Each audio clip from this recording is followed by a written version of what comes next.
ছেলে একাধিক মেয়ে বন্ধু বানায়, একজন হলো বেস্ট ফ্রেন্ড, অন্যরা জাস্ট ফ্রেন্ড। মেয়ে একাধিক ছেলে বন্ধু বানায়, একজন হলো বয়ফ্রেন্ড যেটারে বলে বিএফ, আর অন্যরা শুধু ফ্রেন্ডস। এটা হলো জিএফ, এটা বিএফ, একাধিক রাখবে। আর অনেকের স্ত্রী ঘরে আছে, থাকার পরেও তার গার্লফ্রেন্ড থাকে। আর অনেকে স্ত্রী হলো তার প্রয়োজন, গার্লফ্রেন্ড এটা হলো তার বাহিরের জগতে দরকার। এটা আপনাকে শিখাবে। স্ত্রী ঘুমাবে, অন্যত্র গিয়ে সে পর্ণ সিনেমা দেখবে আর অন্য কোনো নারীর সাথে ফোনে কথা বলবে। ওলামায়ে হযরত যদি জিজ্ঞাসা করবেন, এই জাতীয় আপনার লেখাও আলেমদের কাছে আসে যে এই করে ঘরের মধ্যে।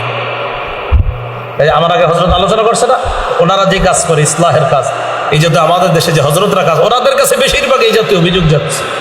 আমাদের দালকানগর হযরত, আরো যারা এই ইসলাহের কাজগুলো করছে, তাদের কাছে এই অভিযোগ একের পর এক যাইতেছে। দেখো এই হালাত, এখন এই অবস্থা, আমার সব শেষ হয়ে যাইতেছে। নামাজ রোজা সামনাসামনি সব করে, কিন্তু ঘরের ভিতরে হালাত।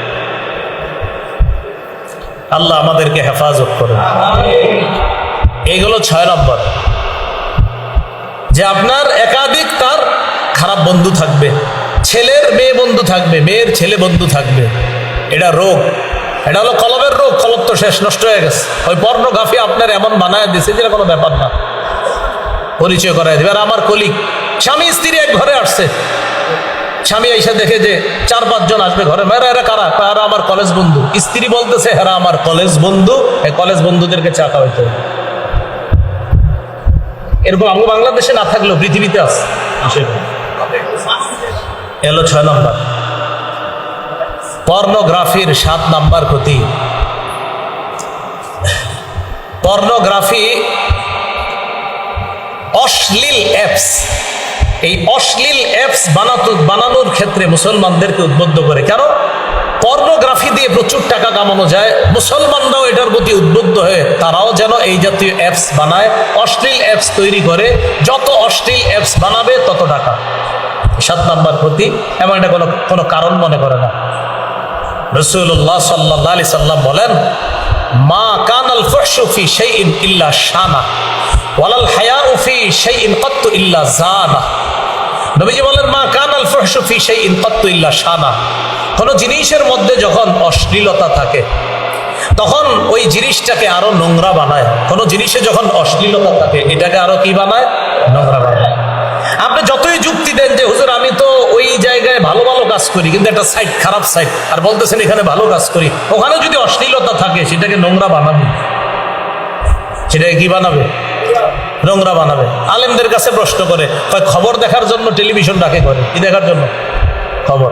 তো উনি তো শুধু খবর দেখে, উনি যাওয়ার পরে যে আর ঘরে কি হয় এটা কি খোঁজ রাখে? মা কানাল ফুহশু ফি শাইইন ইল্লা শানা। কোন কাজে যখন অশ্লীলতা থাকবে এটা আরো নোংরা বানাবে। ওয়ালাল হায়াউ ফি শাইইন কাত্তু ইল্লা জানা। আর কোন জিনিসের মধ্যে যখন লাজুকতা থাকবে, লজ্জাশীলতা থাকবে, এটার সৌন্দর্যতা আরো বাড়বে। এ দেখবেন একজন পর্দানিশীন পরিবার, তাদেরকে দেখলে আলাদা একটা সৌন্দর্যতা কাজ করে। আর একটা বেহায়া ছেলে মেয়ে রাস্তায় চললে দেখবেন অসৌন্দর্যতা আর আপনার ভিতরে মেজাজ খারাপ হওয়া কাজ করে। কারণ অশ্লীলতা নোংরামি বাড়ায়, আর লাজুকতা সৌন্দর্য বাড়ায়। নবীজির কথা, লাজুকতা সৌন্দর্য বাড়াবে, অশ্লীলতা এটাকে নোংরা করবে। যদিও বুঝায় যে দেখো আমার সিদ্ধান্ত আমার, কিন্তু ও যে নোংরামি করতেছে এটা আসলে ও বুঝতেছে, কিন্তু আসলে ও ওই সমাজে বুঝাইতেছে আমি কিছু। এও কিন্তু বুঝে, হে যে খবিস মার্কা কাম করে এটা সেও বুঝে। এগুলো 7 নাম্বার। তাহলে অশ্লীল অ্যাপসের প্রতি উদ্বুদ্ধ করে, এটা হলো 7।